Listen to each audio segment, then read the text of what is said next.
everyone. I just wanted to take a moment to say how exciting it is to actually take part in such a great event where we're able to have people in the room and people online.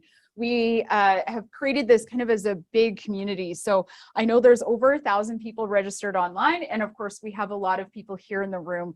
So we are just really excited to welcome you all here today. Today's presentation, What Does the Future of Indigenous Governance Look Like, is part of the IRPP event, What should be on Canada's policy radar? And for those of us in the Indigenous community, it's actually really exciting to be able to take part in an event like this, where we are sitting on the panel and we are talking about what the future of governance looks like. So thank you all so much for the opportunity and for connecting with our school. I am pleased to moderate today's event. So if something doesn't work quite right, that's on me. Just wave me down, talk to me in the chat, but I'm the one kind of moving everything around. At this time, I'd like to acknowledge, while today's event is taking place in Regina and online across Canada and around the world, the Johnson Shoyama Graduate School's physical homes are located both on Treaty 4 and Treaty 6 territory, the original lands of the Cree, Ojibwe, Saulteaux, Dakota, Lakota, Nakota, and traditional homeland of the Metis. We welcome those of you joining us today from across Turtle Island and make acknowledgement as an act of reconciliation and gratitude to those whose territory and our own territory that we reside on and visit every day. Today's discussion will examine the future of Indigenous governance in Canada.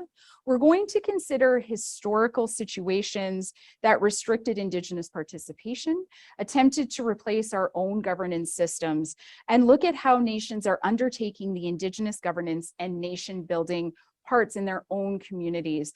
And when we talk about nation building, we're also talking about nation rebuilding as well. And finally, look at who needs to be involved in that process. Before we start, I'm honored to invite a dear friend of mine, but someone I'm so glad to catch up with again here today, Elder Lorna Standing Ready, who will be saying blessings to help open our event. Before she does that, I just wanted to take a quick moment to tell you all a little bit about Elder Standing Ready.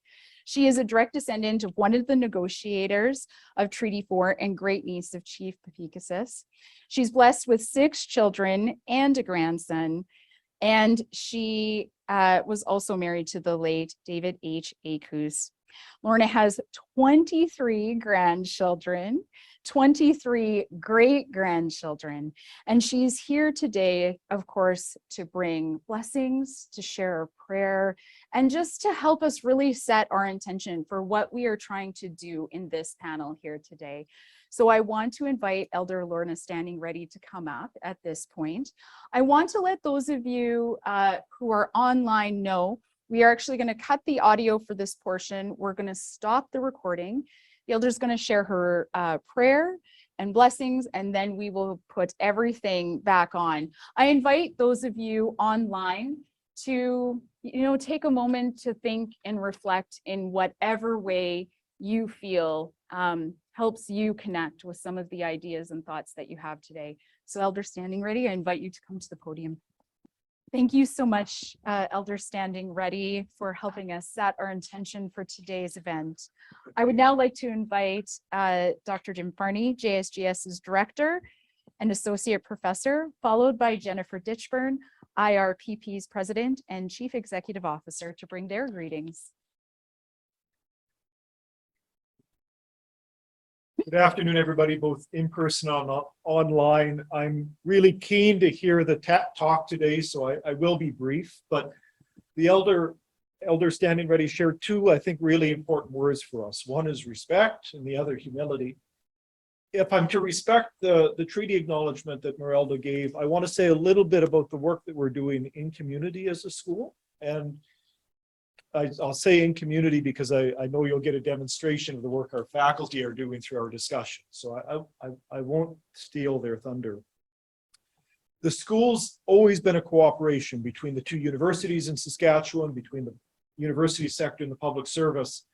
As there's been a resurgence of Indigenous government, of leaders, we've tried to imbue our work in this area with that spirit of partnership.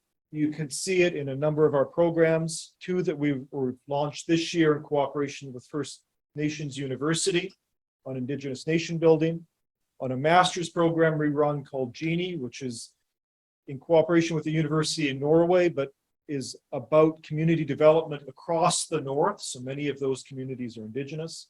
And the research work that we do, you folks here are leading parts of it in cooperation with community.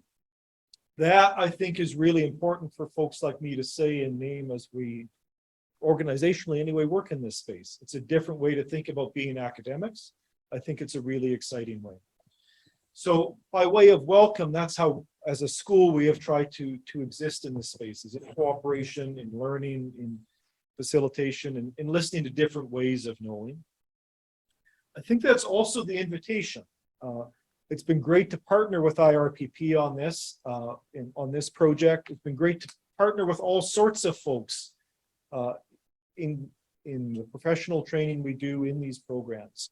And I'd like to kind of make this chance to issue an invitation that if the work that you see on stage today, if the conversation that Danette and Merelda and Kurt have speaks to you, speaks to a need your organization has, please consider us as a potential partner. We may not be the best fit, we may connect you with other people, but we are one entry point into this space. I know our PP is in part doing this to celebrate 50 years of cooperation, so I'll ask Jennifer to come up and welcome you on behalf of them. But thank you for all for being here today.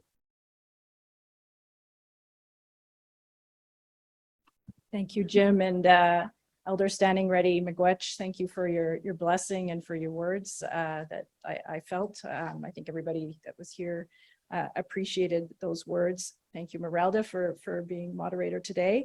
It's an honor to co-host this event on Treaty 4 territory with Johnson Shoyama Graduate School of Public Policy. We've had many wonderful collaborations over the years with Johnson Shoyama.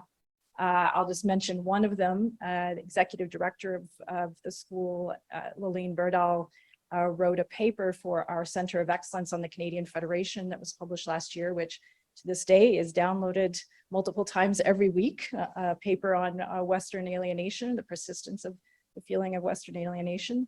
And so it's a real delight to be here in person and see faculty in person. Laurie Campbell, to see you in person as well. So thank you everybody in the room for coming. And I also want to thank Van City, who's the presenting sponsor of the 5 events that we're holding this fall. This is number 7 of 9. Which I think is an auspicious number. So we're enjoying coming onto campuses across the country and hearing about different public policy issues that the schools feel really should be on the radar of decision makers. And I want to acknowledge that we're 2 days away from the National Day for Truth and Reconciliation. We mourn the loss of human life. We also mourn the loss of language, family, of culture. As the elder said today, maybe sometimes confined to 2 months a year when you could express your culture and live up to your teachings. We also mourn the loss of economic stability, opportunity, and agency, what could have been. The 19th century legislation that many First Nations people still live under, the Indian Act, was at its core an oppressive, destructive force that was not designed to promote good governance or government, but to suppress it. In the case of Métis people, policies of displacement and erasure also suppress structures of government and governance. And yet Indigenous peoples have survived, resisted, and asserted their inherent rights and their conceptions of governance, identity, and citizenship. The Truth and Reconciliation Commission's calls to action don't have anything to say about think tanks or research institutes, but the spirit of the document calls on us to use our platforms to raise awareness and to create a space for dialogue as treaty peoples. So I'm really looking forward to this conversation on the future of Indigenous governance. And Merelda, I'll hand it back to you. Thank you. All right, so I'm going to give you a few rules, because what's life without a few rules, to make sure that we all know sort of where we need to be. Anyone in the room, I will invite you just to double check your cell phone. I'm sure you turned the ringers off, but take one more quick check. Just make sure those ringers are off. I'm going to have a few opening remarks, just introducing my esteemed panelists here with me today. Those of you joining online, I know some questions are coming in already. Please keep them coming. We're going to get to as many questions as we possibly can today. Those of you in the room, if you have a question, once we sort of set up a little bit of today's talk, just raise your hand and we will bring a microphone to you so that you can ask questions as well. And again, we're going to try as much as possible to keep this community, which is both online and in person, sort of connected and moving together. Let me now introduce our speakers today. So Kurtis Boyer, JSGS Assistant Professor, is a citizen of the Métis Nation of Saskatchewan, a political scientist working in the areas of Indigenous governance and political psychology. Originally from Southern Saskatchewan, in 2018, Kurtis completed his PhD in political science from the University of Lund in Sweden. In his doctoral work, Kurtis explored how empathy and altruistic behavior became disengaged or misdirected under certain political conditions. His dissertation, An Autocracy of Empathy, was nominated for the European Consortium's Award for Political Research's Best PhD Thesis. He has professional experience working with Indigenous organizations and governments, including Métis Nation Saskatchewan, where he has worked as an advisor on governance and constitutional reform. In 2021, Kurtis was appointed as a member of the UNESCO's Inclusive Policy Lab. Welcome, Kurtis.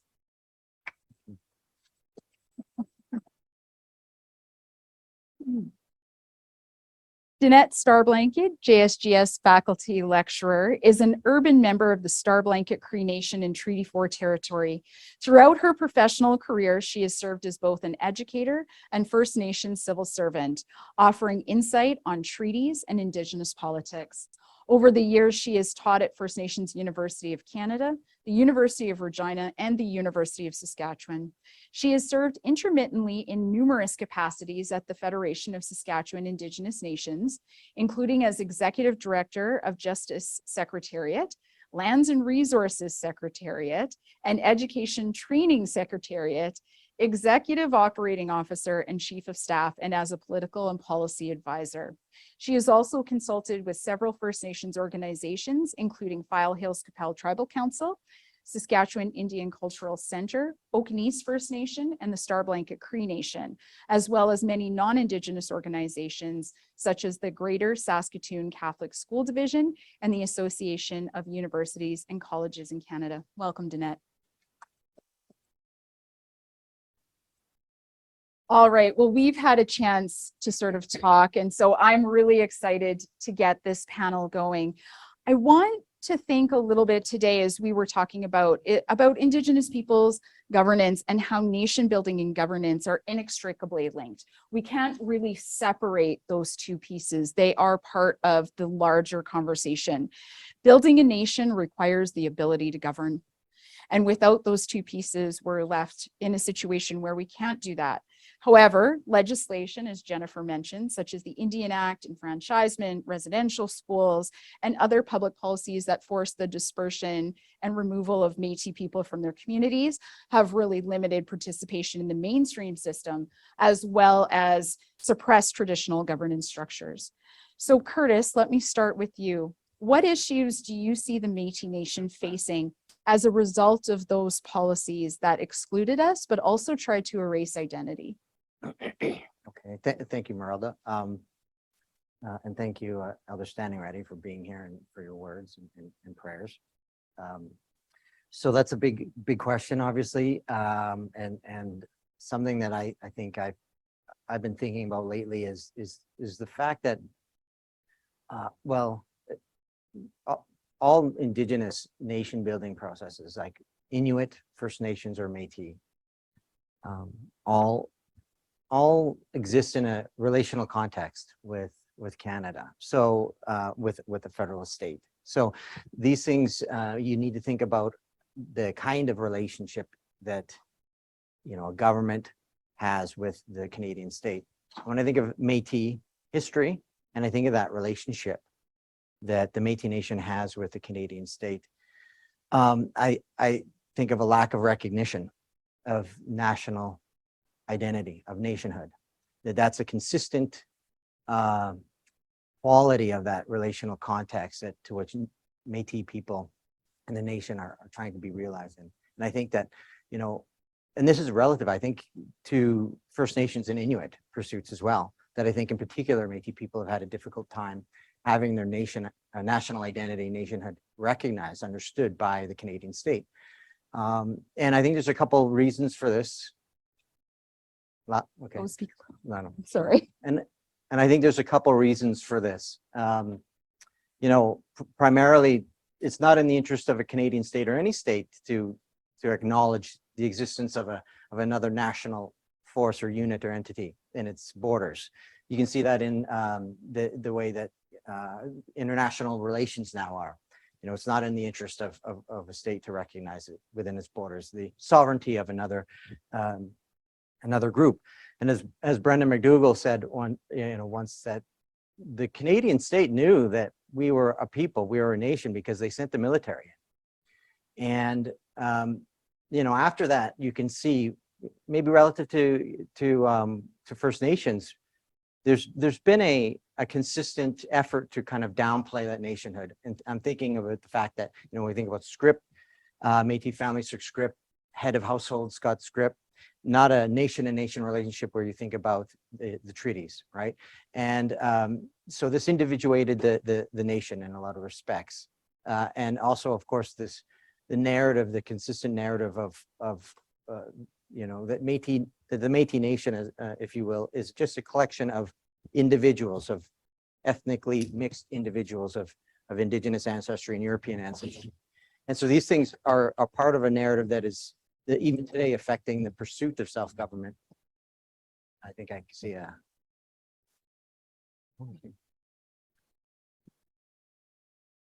So yeah, I think that there, you know, in that relational context specific to Métis, that there's been a consistent effort on part of the Canadian state to undermine, to deny the existence of a cohesive cultural, you know, unit. There's going to be differences within that unit, of course, but something to which we would call Métis people. And to this day, I think that is connected to a lot of misunderstandings, even in Canadian society, where people can claim or define for themselves what it is to be Métis without connections to that nation or to those communities. So I think there's a real relationship between the state and the Canadian state's efforts to undermine and ignore the existence of a Métis nation that we see today still playing out. So, yeah. And of course, the reasons for suppressing the Métis Nation are quite different than the government's reasons for suppressing the nation and governance of First Nations people. How do you see those policies and how they affected First Nations people's ability to govern? Thank you. Thank you to the elder for opening us up in a good way. And thank you everybody for being here. It's really good to see you. And thank you for those who are online. Welcome. I hope you can hear us. Our ability to govern was abolished, more than suppressed, I'd say. It was abolished through the policies and legislation that came through the residential school system, through many pieces of actions and paperwork and policy legislation that government was imposing on us. The Indian Act was probably, of course, one of the biggest pieces that was used in order to impact our ability to govern. We're just now getting that ability back. We're starting to re-engage. And a lot of that is happening through women, youth, and elders, our knowledge keepers, where we're starting to recognize their roles, their important roles. Those roles were taken away from us without our consent. And so the Indian Act, as it was imposed, took away our ability to be able to make our own decisions in order to govern our peoples, to work together, collaborate, and live and coexist with the newcomers. It forced us onto our First Nations and imposed a foreign election system that is still foreign to us. This foreign election system is probably the biggest thing that has hurt us as far as our governance system is concerned. It introduced this system of putting an X beside your favorite person's name.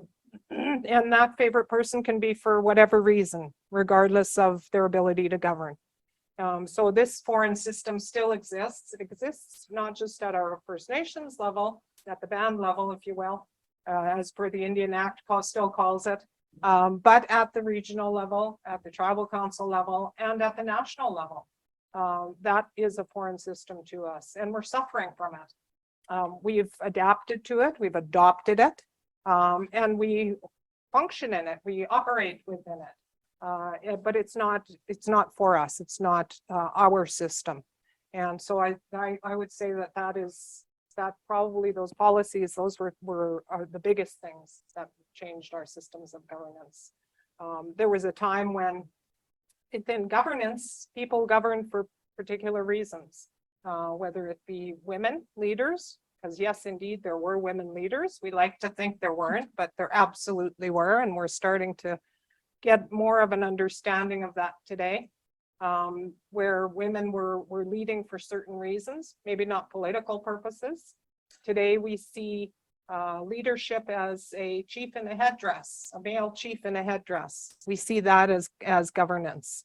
And I urge you to move away from that mindset, to stop thinking that way, to start looking at people in community, people in urban centers as leaders amongst their people. And I think that the government now, federal, provincial, municipal governments are starting to come to terms with that. And part of that is because of the Idle No More movement, because those 4 women stood up and said, enough. We're going to take our voices, and we're going to see those voices of the youth and the women in our communities start to come forward. And that's been happening over the last 10 years. I know we had some other stuff that we plan to talk about, but we have a lot of questions coming in. I think we're going to have questions in the room. So I'm going to segue right into our online questions. So thank you, everyone who's sending questions. I can see them, and we're going to get right into that. So one of the questions that's come up is, can you speak a little bit about the inherent rights for Métis people under Section 35 and in Canada, as opposed to the kinds of governing and nation building that we're talking about? Okay, so I think maybe this question refers to this. There's a bit of a tension sometimes between practicing and exercising our inherent right. We've always had an inherent right to govern ourselves. Mm-hmm. And operating within, then we also refer to, well, we have rights because we're in Section 35, right? And so there's these two kinds of things where we are essence of right to and moral and political imperative to govern ourselves comes from within us. So then there's another part that says it comes from Canada, that says we can do it, that acknowledges that. So there's a bit of a tension there. And I think that that it need not necessarily be opposing kinds of means or ends. And what I mean by that, if you think of the Paoli case, where the Paoli's hunting, exercising their inherent rights that weren't recognized by Canada at the time, eventually leads to court where the Supreme Court, where there's a recognition that leads to a recognition, a broader recognition of the right to govern ourselves. And so where we are today, with the federal government signing these agreements with Métis governments across the homeland.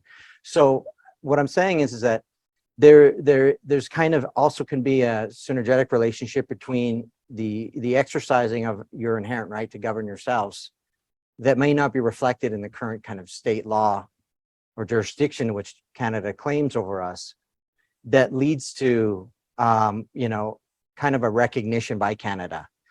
And then the question is, what would be the next step? I think it could lead to a situation where you have a government exercising its control over, say, wildlife management, and because it's our inherent right to manage our lands. So we exercise that, and it leads to another, exercising that jurisdiction leads to the expansion of that jurisdiction, perhaps in courts or other means through the recognition of another government, say Canada, for example. So I think, in times that there's a tension there, but it not always means that they're opposing each other. Yeah. Thank you for that question. Danette, one of the things that you talk about quite a bit is the people who aren't part of the process as a result of the system that we have now. Can you talk more about the people who get left out? We always see democracy and democratic systems as including more people, but who gets left out in this system? Well, in the system that we currently function in, which is still, you know, an Indian Act system, again, that foreign elected system where we stand in a space behind a closed, you know, box, and we put an X beside someone's name, and the accountability, the transparency is not there. Well, some would say that's a democratic society. We have that right for our own privacy. But when we look at traditional systems, women were very involved in the selection of our leaders, extremely involved. In fact, in some of our nations, some nations across Turtle Island, men had no say. Men simply stood and observed along the sidelines, and the women would go and stand beside the person that they wanted to lead for that particular purpose. And they would answer to each other. So if I went and stood beside someone, you could query me. Why do you think that person is the best one for the people? So that transparency, that accountability was there. So women are the ones who are really left out now within our systems. And we're seeing women starting to take back those voices and say, we're not going to be on the sidelines anymore. We are going to use our voice and reclaim our voice. We see that with a lot of different people coming forward now. I hear Mary Simon is coming our way into our region. That's very exciting. Mary Simon was very vocal in her time in the 1980s when the Constitution was being debated back and forth. She was a representative at that time and used her voice, and here she is today. So I think, you know, it was mostly women for the most part, also knowledge keepers, elders. Elders were left out. There was a time in our governance systems when we didn't do anything without the assent of our elders and our knowledge keepers. They told us what we were going to do. Men simply were our voices. They simply were our spokespeople. All they did was speak for us. And the old ladies will tell us that a long time ago, men didn't speak out of turn.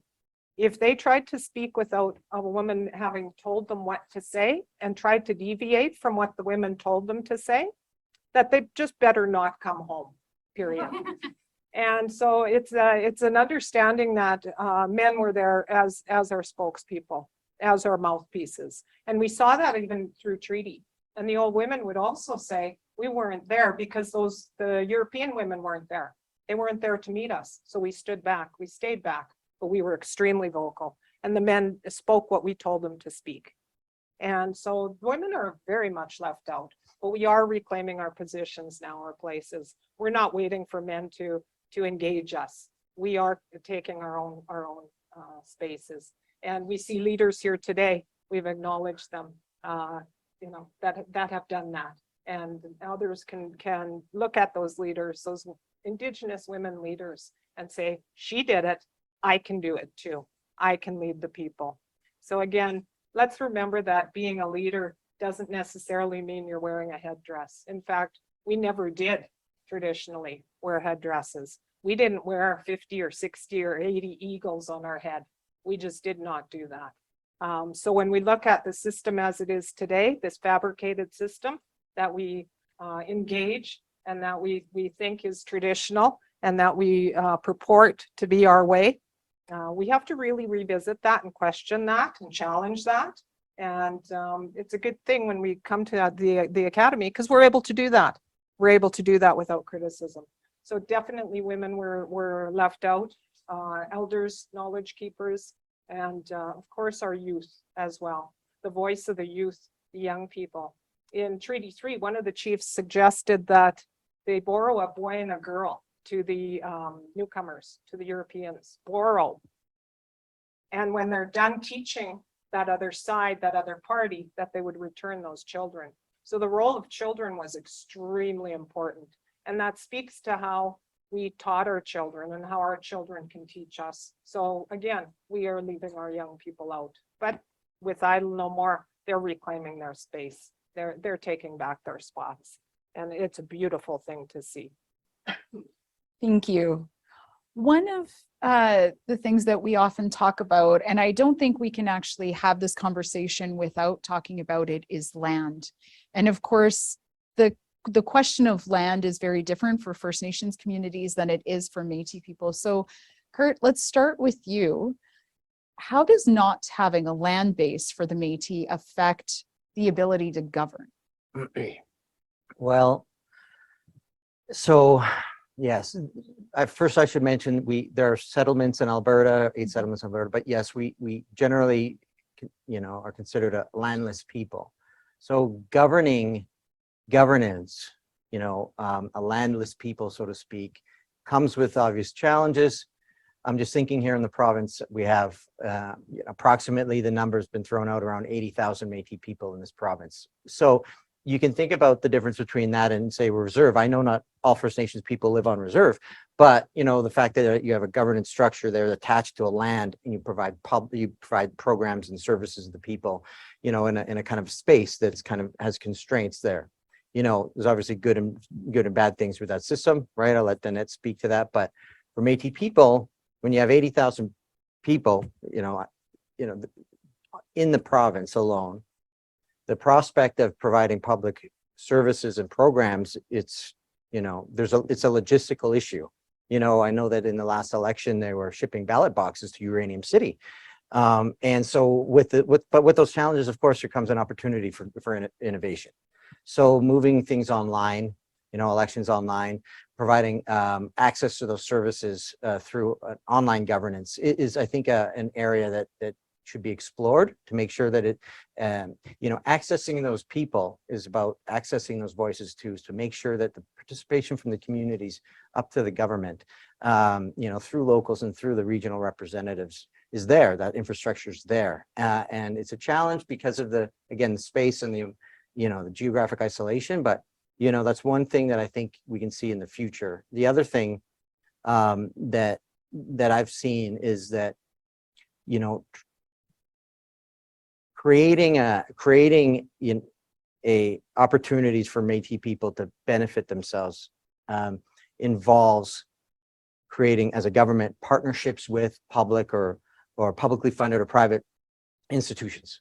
Those people that are spread out in the province in the north or south and central, they are in their daily lives, they are existing and interfacing with public, a public space. They're going to public hospitals, they're going to public schools, so a lot of the work I think that many governments, Métis governments, are doing now are thinking through creating spaces through those partnerships with those public arenas to ensure that the life is enriched and cultural revitalization is progressed, language reclamation is progressed. So I know that Métis Nation of Saskatchewan have put quite a bit of funds in the efforts of creating language programs in public school systems, right? So what happens is you're creating spaces in the public arena for Métis people to pursue economic development opportunities, but also, again, to come home, to get that culture that we've lost, that language that we've lost, and to develop those, those kinship ties that women were central in creating. And another example is the recent in creating a space for Métis people. Another example that comes to mind is the recent agreement between the University of Saskatchewan and the Métis Nation of Saskatchewan over citizenship. So, I think or have heard of that controversy around self-declaration. And this links back to what I was saying before about the inability for Canada sometimes to see or recognize a distinct nationhood there. And that kind of has bled over in civil society in a lot of ways. But this agreement basically represents the University of Saskatchewan recognizing that, again, going to Section 35, that it's a political representation of those rights holders. And therefore, it's up to that government, those communities, to define its own members. But what happens, though, when you're creating a space as a government, when you make that partnership with that publicly funded institution, you're creating a space for Métis students and Métis people to be safe in a place that they weren't safe before, and to be provided services from its community, in a way that is consistent with that nation. So I think that's one of the things I think of when I think of a landless people, the ways that governments are able to respond is through that partnership model as well. Before we move on from that, you're really talking about the ability to govern identity, which is a question that First Nations people have had to face in terms of the Indian Act and who got to have identity, and also an issue for Métis peoples as well. So thinking about that, why is it so important to govern identity, to be able to control your own identity and Right. therefore lead to governance? Right. Well, I mean, in the most basic sense, a coherent or strong, I think Fukuyama, when he speaks about democracy, or when political sciences folks speak about democracy, they think about, one of the things you need for functioning democracy is a cohesive, national identity. It does a lot. It builds trust in public institutions. It overcomes collective action problems. It's, it allows, and I'm thinking now about Indigenous nation building. It allows the pursuit of common goals. So it's a very important part of nation rebuilding. And in terms of the Métis, and how it relates to governance, is that if you don't control, or maybe control is not the right word, but if non-Métis people are able to somehow define what it is to be Métis for themselves and actually believe it, you can run into situations where I've seen many times from political commentary or pundits that say, well, Métis government, self-government is a non-starter because, they're a mixed group of racially mixed individuals. And, if you open those doors, then, it'll never stop it, exponentially grow and So the ability to literally define the nation in this, to make your argument, to make your case, can go to actually directly undermine, the moral and political imperative for self-government, which has happened before. So yes, governing that space is, I think, important. And I think that, with the creation of citizenship registries as a part of core governance, there's I know that there's discussions about citizenship and how it's and how it's determined in our communities, but from governance perspective, it obviously helps you create better programs and policies by knowing who your people are. It also, in what I've been talking a little bit about today, it allows you to take back a lot of the meaning, that we always knew who we were, right? But in creating that, in kind of, changing that relational context that I spoke about earlier for nation building to be effective and effective process, you need to be able to enforce the meaning and value on non-Métis people and on the state, on Canada. They need to know who we are. So citizenship registries have a way in which they can, influence that process. Yeah. Thank you. One of the questions that's come from online, and you talked a little bit about this through this groundswell of movement through Idle No More and other spaces, but what does it take to really deconstruct the systems that have been placed on us to move forward with something that will actually represent more people and allow the kind of participation that we used to have? I think that's a really good question. And a lot of people will ask, what, if we're not under the Indian Act, then what? What do we do? And the problem with the Indian Act is that it's come to define our rights. And there was a time when we were able to define our own rights right through Aboriginal rights, inherent rights, we've referred to them now as to our treaty rights. Aboriginal rights, of course, are primary. They're given by Creator. They're provided at birth. So I'm born with Aboriginal rights. You were born with Aboriginal rights. You were born with Aboriginal rights. And they only cease to exist when you die. So when you pass away, your Aboriginal rights will also go with you. Although they will be held as a collective within that group, whether it's Métis or First Nations folks. So when we think about the Indian Act, when we think about alternatives, so if we're not governed through that act, which is really what we're governed through right now, still today, many First Nations have opted out of certain sections of the act. But for the most part, generally, we are governed by the Indian Act. And so if we look at what is the option, we can't abolish the act because it defines our rights, and that happened through the state over time. That government actually incorporated our rights through the act. So we think, for example, when we have a status card, we call it, most of us will call it a treaty card. If I was to canvass 100 students, 89, 90 to 95 of them would say, that's a treaty card. That's my treaty card. They wouldn't call it a status card.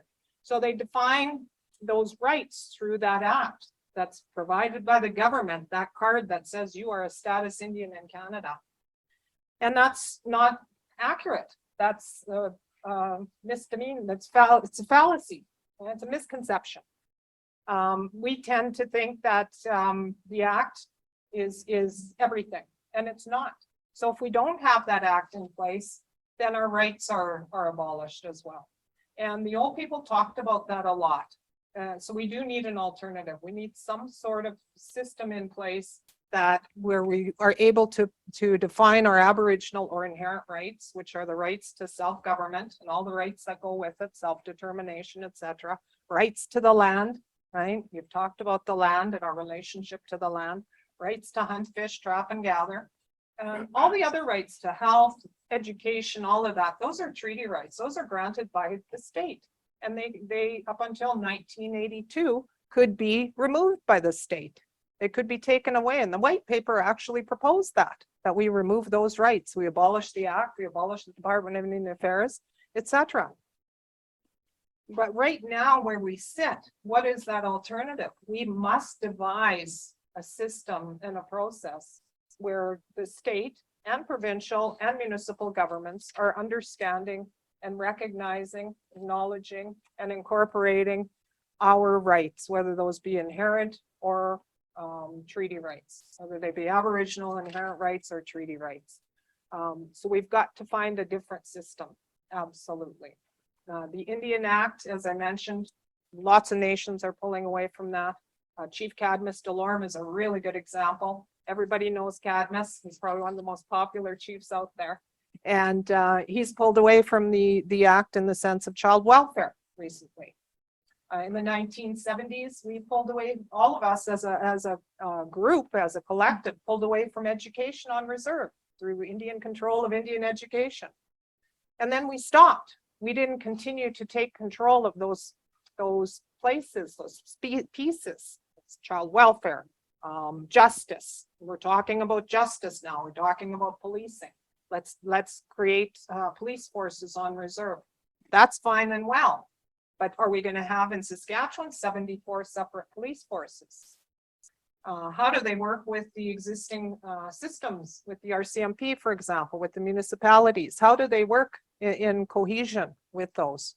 Who funds it? If the federal government is funding it, then is it self-government? Is it truly self-government, or do we look at our own resource revenue? So, there's all kinds of different factors that come into account when we look at what is the alternative and how do we move away from the act.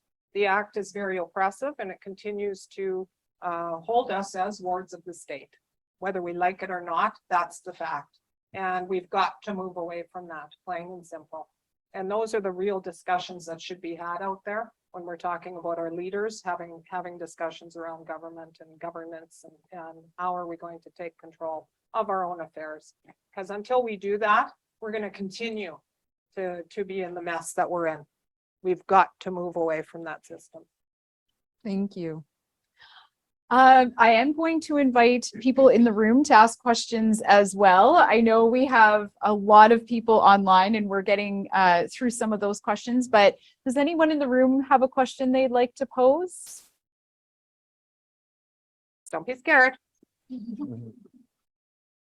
They're nice, I promise. Sound aggressive, but that's just the way I teach. Merelda, got Oh, something back? yes. I get a microphone. Thank you. I guess I want to pick up on some of what Danette was just talking about, because it's one of the things as trying to teach some of this. One of the most frustrating things, you teach introduction to Canadian politics like I do. There's a line you'll see in every textbook. The Indian Act took away Indigenous forms of governance. And it stops right there. Doesn't tell you anything about what those were. And virtually no textbook will actually go into that. And so if you want to talk about forms of governance to your students, it's one of the challenges, because the governance was different and very different. And we sort of homogenized it under the Indian Act, as Danette was saying. So I guess I'd like to ask the panel, all three of you, to sort of reflect on what is the role then of, say, a place like Johnson Shoyama or IRPP or all of that in recapturing some of that and communicating back to both the Indigenous and non-Indigenous communities, I would say, knowledge about the multiplicity of governance. You know, it might be, what's the future of Indigenous governances look like, and how do we accommodate that in our politics going forward? Who wants to pick up first? I can start. I'll jump up first on this one. And then hopefully it'll Sure. get some other thoughts going. I think when we look at that, we've got to think about governance as all aspects, all facets. It's everything. It's social, it's political. Today we think about governance as political. We put it in this, silo of we're talking politics. But we've got to look at it as social, economic, all of those pieces, livelihood. And when we welcomed newcomers onto our lands, we never said, here you can take over our system of governance, you can take over our decision making, you can tell us how we're going to do what we're doing in every aspect, whether it's our daily lives, or whether it's how we move about the land, or how we utilize the land, etc. We did not do that.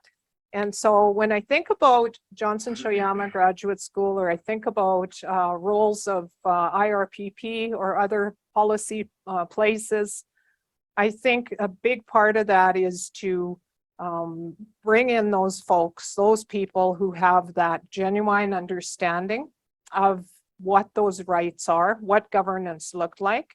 And they are still out there. We've lost a lot of them, of those people. Those people really were knowledge keepers in many ways, whether it was the treaty knowledge or the Indigenous rights knowledge piece. We've lost a lot of that in the passing of many of those people. And we haven't been able to continue that process of educating and teaching and learning. So I think a huge part of the academy, not just JSGS, but the U of R, U of S, other universities, and those who are affiliated, is to bring in those learned individuals and to teach the others, whether it be the leaders at the community level, whether it be leaders at the university level within the academy. So to really showcase those practices, the things that people are doing that are working, those who know those systems, those who have that knowledge. And they are still there. There's people out there who actually understand that relationship, who understand what we were doing at the time when we allowed newcomers onto our territories. And we did. We created Canada as we know it today because of those arrangements, because of those agreements, when we opened up the land to share it through treaties, through treaty negotiations. And it's not all about treaty. It's because we have a lot of non-treaty folks. We have Métis peoples. At the time of treaty, though, we were very concerned about our Métis brothers. In fact, in treaty number 4, we almost stopped the treaty. We told Alexander Morris, we reprimanded him. We said, shame on you for one of your people. We see that they are reluctant to shake the hand of that Métis over there, a Métis person. And why is that? So it instilled a lot of distrust. We didn't trust the crown, the state at that point. And we called it a black cloud that was over our heads. because we were concerned about what would happen with our Métis brothers. They were our relatives. We loved them. And so that relationship today, even in itself, to understand how do we come back and create that relationship again. For us to almost hold up the treaty because of the reluctance of a government person to not shake the hand of a Métis individual is huge. And Morris, at the time, Alexander Morris, the treaty commissioner, assured us, he said, hold on, hang on, everybody settle down. We're going to deal with the Métis just like we're dealing with you Indians here today. And I'm using that language, keeping it in context. I'm not trying to be disrespectful, nor do I mean to offend anybody. And he said, we will deal with the Métis just like we are dealing with the Indians. And they never did, never did. So when we think about the role of JSGS or the academy or other educators or policy people, policy folks, it's to bring that education back into the folds, the true education, not a whole bunch of rhetoric, but the actual education of what was happening in those relationships. And how did that delve into what we've got today, which is really sideways. It's not at all what we intended. The situation we're in today, the relationship we have, was not what we visioned at the time of contact. Not at all. It's not even close. If it was, I'd be speaking Cree to you. I might swing into some Soto and you would all understand and you'd be responding back. You might throw in a bit of English or French as well, and I'd get that too. So that education was reciprocal. And we stopped that. And that's where we've run into real problems. Yeah, I think Danette's raised some really important points. One of the things she had mentioned in reference to your question about the role of the academy in this is that bringing that education piece. And for me, I'm thinking about like how to do that. So, you know, universities across Canada, when we started this indigenization process, they thought, well, let's pick some educated folk of Indigenous background. Let's pick some individuals. And I think, you know, that has some merit. And I think that we need to, at the same time, you know, I think about myself, I consider myself quite privileged as an academic. I am a privileged person. I think you agree with me, Danette. You know, we are privileged in relation to the communities that we are sitting up here talking about as we exist in the academy. And so I think for me, I have to be, I look towards different models of shared governance almost. When we talk about bringing these communities into the academy, I think we need to think about what does that mean beyond bringing in a couple individuals. We need to hire Indigenous faculty. That's a given, right?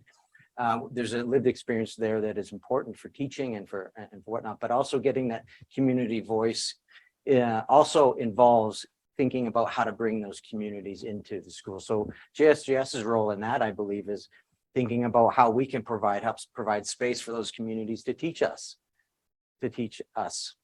And I think, you know, that kind of goes into thinking about the kinds of relationships you're going to create with those communities. And again, going to what does that mutual respect look like? So is the academy ready to bring in Indigenous communities and have those communities represent and teach their students, right? Which would be what we need, you know, so. Yeah, I would just add, I mean, universities are the place where elite knowledge is produced. Right. It's knowledge that affects our entire community, our country. It affects the way people are viewed. It's why things like identity matter. It's why things like the roles that women in youth matter.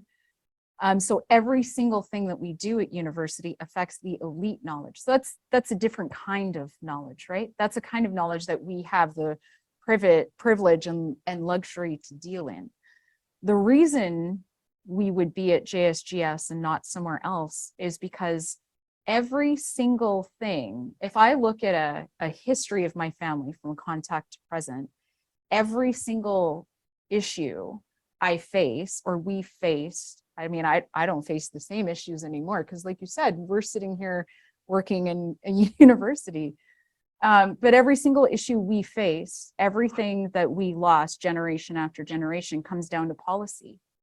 I can't be somewhere else but JSGS because this is the place where I can change that.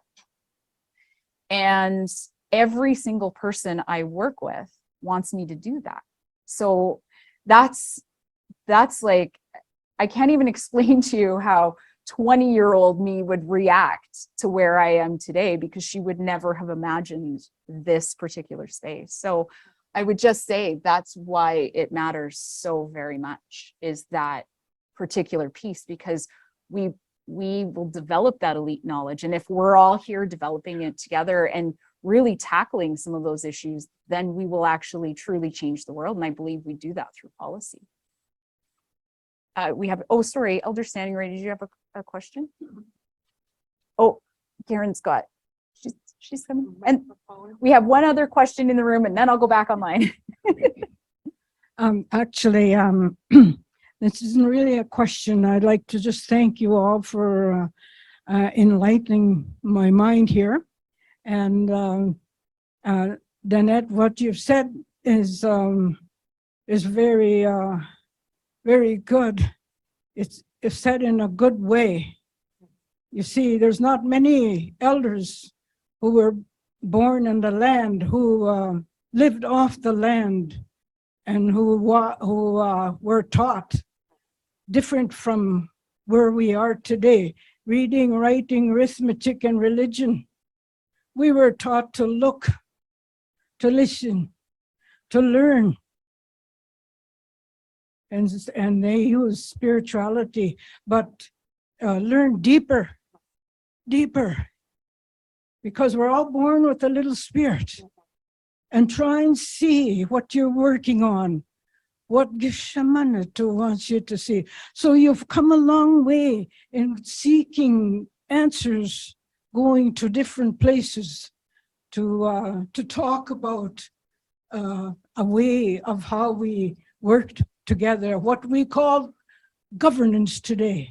It's a working together, a walking together in a humbling way, because we're all born equal. Not only that, I was just wondering if you're still on your journey. You know, it's good to have textbooks. It's good to learn from there. But if you don't get the feeling of the people, you know, those words that aren't in textbooks, those are priceless. And I'm just wondering if you had more, if you were going to do more of that, to see the old ones who lived off the land, who know how to survive without rations, government rations that we got once a month. Today we run to the store, you know. How are we going to get that information, that priceless information not found in textbooks, how to treat one another, you know, and always respect one another. This room is so colonial. You know, I thought, well, maybe we'll be up in a nice circle there, because we know where the chief sits, you know, and we're all born, we're all equal. Yeah. You know, right now we're looking up to you. Yeah. And that shouldn't be, in my way anyway, how I was taught. You know, so much to say. And you know, Anakotapio, they called him a skillful archer. Yeah. My Kokum said that our name was in English Aro, she said, and she was given the name Ruby. And they gave her a date when she was born, the Indian commissioner. And she said, I don't know. I was born in the fall, you know.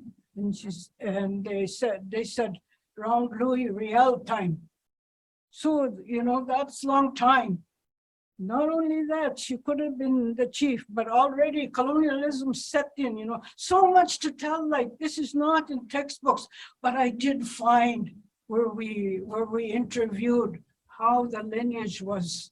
Because there was 3 daughters from the first wife, you know, and if you could look after another wife, you have to prove you can do that. And that's what the women looked after. Oh, so much to tell, so little time.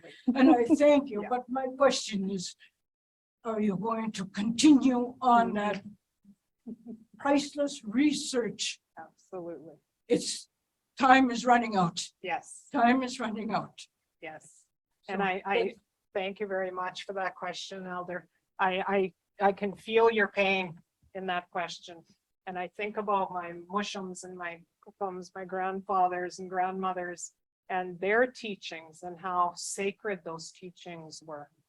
And those teachings indeed do still exist amongst our people. They're fewer and farther between, but they are so critical. So we've got to make sure that we incorporate that in with, and you're absolutely right. Textbooks, there's only so much you can get from a book, right? So a lot of it is incorporating those sacred teachings, those understandings. You know, the old people used to talk about how the crown had and some of you will recognize this language, a trust and fiduciary obligation through treaty. I never hear our leaders or our chiefs talk about that anymore. So a lot of that knowledge is being, you know, slowly, and that was sacred knowledge. But I remember my mushum, he wouldn't talk about government unless he talked about those two obligations, and that we must always continue to ensure that the crown, that government, lives up to that trust and fiduciary obligation. They're very different. Fiduciary is financial.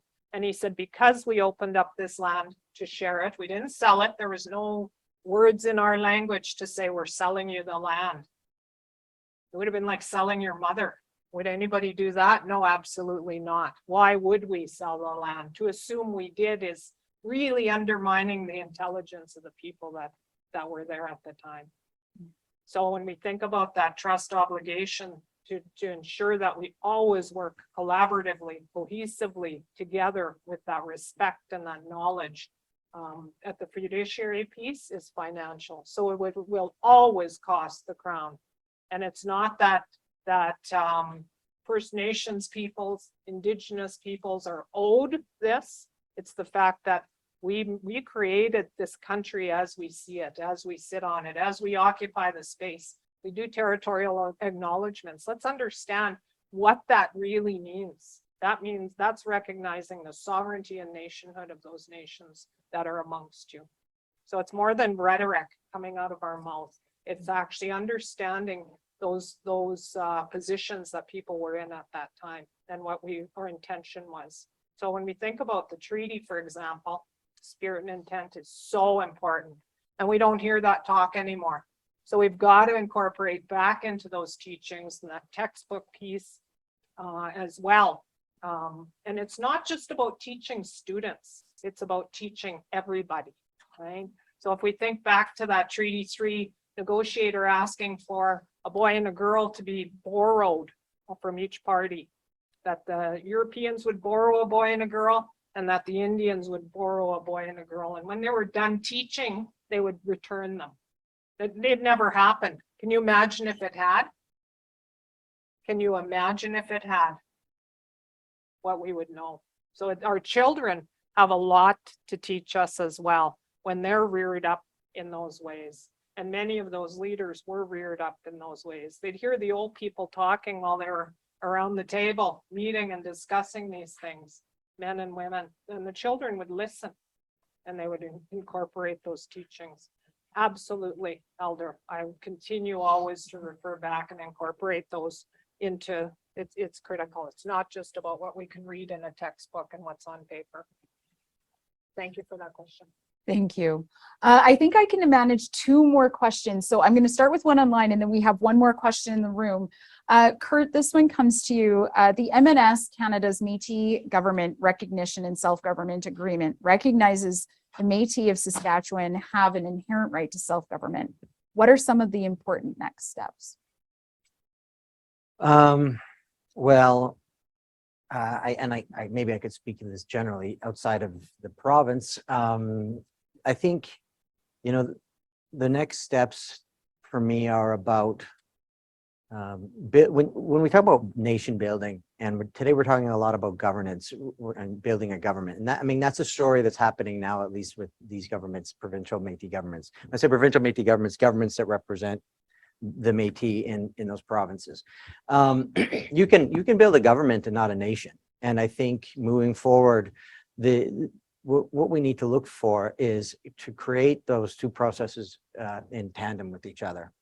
To build, how does building core governance institutions support the rebuilding of the nation, meaning cultural revitalization, language, restoring the kinship ties that really, is at the core of our social order. Again, as I said, women are central to that in mediating conflict and basically ensuring that everybody, when I was talking about these more higher level ideas about national identity, I'm really talking about kinship on a broader sense, where you have that community that you're part of something bigger than yourself. And I think having in the future governments look to see how these program services are able to also support, the revitalization of the nation, that, in that way is going to be important. The other thing, I think, the continued expansion of different jurisdictions, child welfare, over health, these areas I think we'll see, and I hope to see us, practicing our inherent rights to govern ourselves and what that entails, and justice and things like that. The other thing, is the last thing I could mention is for the future is the continual transition from a nonprofit governmental structure to a government. So I don't know if many people know, but for Métis people, when we think about our government, 10, 20, 30 years ago, it's a not-for-profit structure that was governed and regulated by a provincial act. And these structures are not good for our people. They are not good for any government in terms of when you're trying to provide, having voices from all over the province represented for any kind of nation. That structure, when you have a consolidation of decision making and executive level, you have a lot of difficulties in having those voices heard and having those kinship ties. So I think there's represented in that system. I think there's a lot of work that the governments have to do to reestablish trust that I think a lot of Métis citizens have a lot of mistrust in Métis government because of the past of the role that a nonprofit structure has. And as that transition is happening, we see I'm very hopeful, because we have now locals, we have regional representatives that go up to a PMC level, that, there's different levels in which the government is operating that I think is trying to, account for, greater representation, greater voice of that diversity within our nation, and bringing into the government, our needs for government, our needs and culture in government. So yeah, those are the things I think would be, as looking forward to the future. Thank you. We do have a question in the room, so we'll go to that question now. If you could just, right beside Akram. Thank you. Thank you, all of you, for your thoughtful reflections and knowledge and wisdom. So thank you for sharing. You've mentioned the people, the land. You've mentioned the importance of policy when it comes to program and service delivery. And I thank the elder for mentioning research and the importance of research. My question has to do with the role of research. And one area you haven't talked about is lawmaking. You've mentioned about exercising jurisdiction. And a fundamental part of that is lawmaking. So I was wondering if you could just talk to us a little bit about lawmaking from within the policy, instruments of policy, and what that looks like for Indigenous governments. Thank you. Danette, why don't we start with you? Well, when we think about lawmaking, thank you for that question. When we look at lawmaking, well, again, it's including our natural laws as well. When we think about the laws of the land, very much about how we function as human beings, how we coexist together as human beings, how we have a peaceful society. And that comes back to our laws of creation. And so when we think about lawmaking, we really have to look at not just the people who are living on these lands with us, amongst us in our spaces, but also about the influences that whether it be the justice system, whether, incarceration, overrepresentation, whether it would be, we heard from the elder about drugs, right? The impacts on drugs. All of our elders are really concerned about that, right? How that's taking over our lives and our children. So when we think about lawmaking today in 2020, it's very different than how it would have looked pre-contact or even at the time of contact. And when we think about that, living a good life, that really comes back to how we create those laws. And that's a really good question, because when we think about governance, we have to think about all those facets. So are we talking about a third level of government, a fourth level of government? And they've had these discussions in the 1970s, 1980s, leading up to the Constitution. Those discussions were there. They were had. And we still have not come to any consensus or any understanding as to what would self-government look like. What would it really look like if it was in relation to laws and justice, for example? Would we have Indigenous laws, First Nation laws? Would federal laws apply on reserve? Again, back to some of those challenges when we talk about self-government.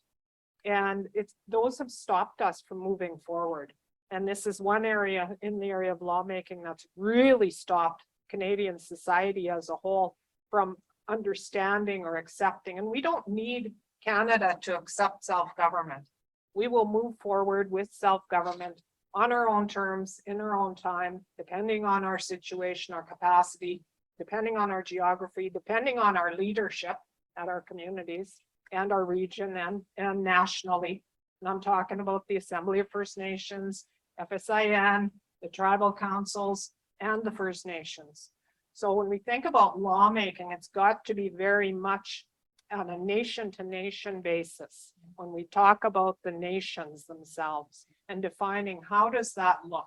So for example, if I commit a crime in the city of Regina, can I flee to Starblanket to hide out, for example? Will they be able to come and get me? Will those laws apply? And if so, when and how? How does that look? We have to define that and determine that.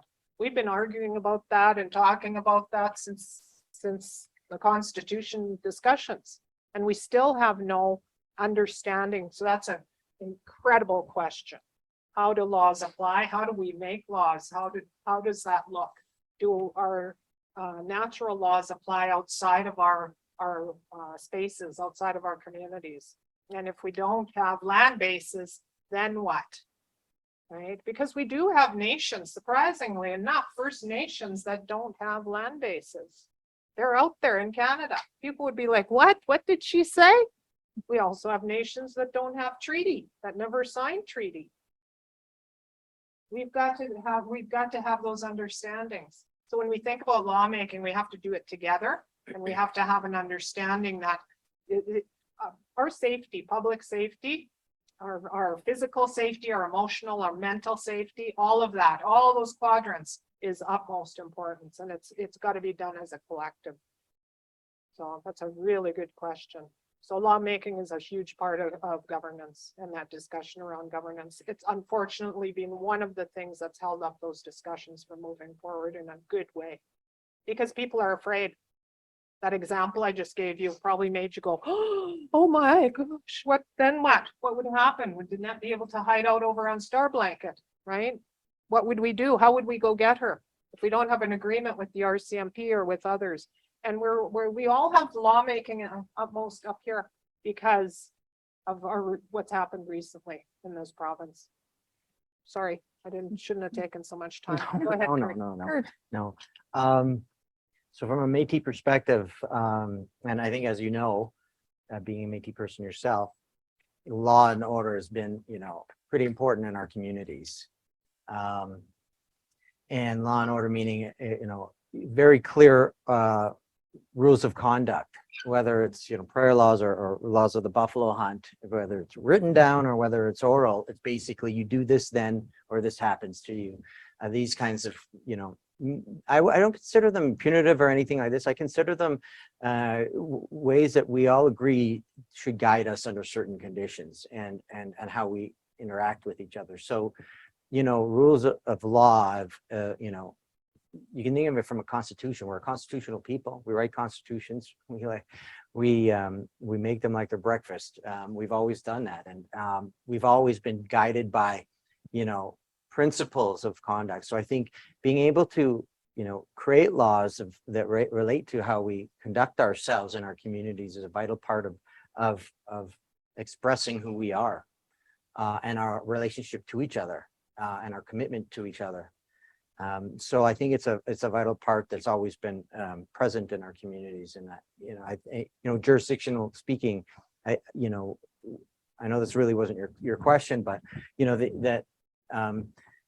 there's, you know, the exercise of that. There's, you know, in negotiating with the federal government, there's some at times where I hear some things are off the table, criminal law, these things, right? And so there's always this sort of, in the process of building government, there's a negotiation process. But I think one of the things that is really core important is, again, this ability to create judicial systems to which we regulate ourselves. We decide how we regulate ourselves. And I think that's an expression of nationhood and of who we are in our culture. How that looks is not really up to me, but you know, I think the ability to do that is fundamental to nation building. Mm-hmm. Thank you. As we come to the close of today's event, I just want to give you both the opportunity to talk a little bit about what you hope in terms of the future for your nations and governance. So we'll start with Kurt and then I'll... So, okay. So there's some things that I've already mentioned, and I won't go, you know, through again. But again, that kinship and how building a government relates to nation building, I think, is a hope that I have on language and culture and bringing in community to the government. I think is a hope that I have, and I think it's a real possibility from what I've seen. You know, so there's a lot of work that we have to do as Métis people when we build back our governance systems. But you know, then the other side, I think about what's the role of Canada. Canada also has a role in this, and I think about the fact that we are in a week that goes to the Day of Reconciliation. And Canada, I mean, Canada's, you know, just recently when the English Queen passed away, there was a lot of talk about the doctrine of discovery, and people were questioning that, you know, that concept, and coming to realize, I think we all know that the foundation of this country is built on a bunch of fantasy stories that come from a monarchy across the ocean. Its sovereignty and its claim to sovereignty and its exercise of that it comes from these fantasy tales that I think we thought about we wouldn't believe, because what it says about Indigenous people are, you know, subhuman, or that there's nobody living there. So given that, I think, you know, when we think about nation building in Canada in that relational context, that Canada has a part to play in understanding that, you know, if it is to understand its own sovereignty, that's apart from those fantasy tales, it is to understand and exercise its sovereignty that is its own, is to really understand Indigenous sovereignty, First Nations, Inuit, and Métis sovereignty, to come to grips with that. And because, you know, the use of that is to dispossess lands is something that we need not have, you know, continue, but recognize that it's a nation to nation partnership that we need to develop in a relationship that will help Canada make its own sovereignty. I see for the future, my hope for the future, what I think we need for the future would be genuine, accountable, transparent leadership. And that means women coming forward. I see a future where women are going to take their rightful place, and they have begun to do that and will continue to do that. And whether it be in the role of elders, whether it be in the role of educators, whether it be in the role of politicians, spokespeople, whether it be in the roles of healers within our communities, that our leaders actually come back to actually loving their people.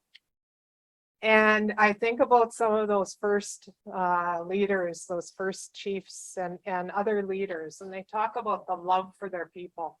And it's those leaders who actually love their people who are the good leaders. And I mean that true, genuine, I care about my people. I care about the people and what happens to them in that future. So we don't have colonial interruptions like we do today, still today. We're still very much in a colonized state. So I see a future where we've decolonized. Some people don't like that word. Where we've actually conciled. Some people call it reconciliation. The old people will say, how do you reconcile if you've never conciled? We've never come together. So we need to first come together as people and understand, truly understand each other. And that was what we intended when we allowed Europeans onto our lands. That was the intention, was that we could work and live and breathe and act and be together as people. In the East, they refer to the Turo Wampum. So that concept, that idea is very much what we built this country on. And really, when I come back to that, it is through that process that we are all sitting here and occupying this space today. It's because the First Nations allowed it to be so.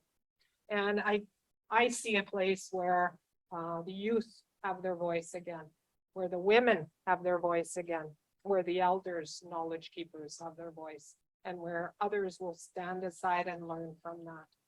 I think that's the future of our governance, and that's where we'll be successful, is when we're able to do that. We're on our way, we're on our journey, as the elder spoke. We are on that journey, and we'll continue. Women are becoming more and more empowered. Youth are becoming more and more empowered. And a lot of that is because they're being heard now. Thank you. Well, that is the end of our time together here today. I know there were more questions online and probably more questions in the room, but unfortunately, all good things do come to an end. I just want to take this opportunity, first of all, to thank Elder Standing Ready for sharing her knowledge and blessings with us today. Thank you so much for everything. We appreciate it. I'd also like to take this opportunity to thank both Kurtis Boyer and Danette Starblanket, my colleagues, for sharing all of their thoughts and wisdom today. Thank you so much. Thank you. Finally, I'd really like to thank our IRPP and all of your team. You have just been amazing to work with. There's so many people here in the room, Ricardo out there online somewhere, and so many others. Just thank you so much. Thank you for organizing this series, and thank you for allowing JSGS to participate. We really appreciate it.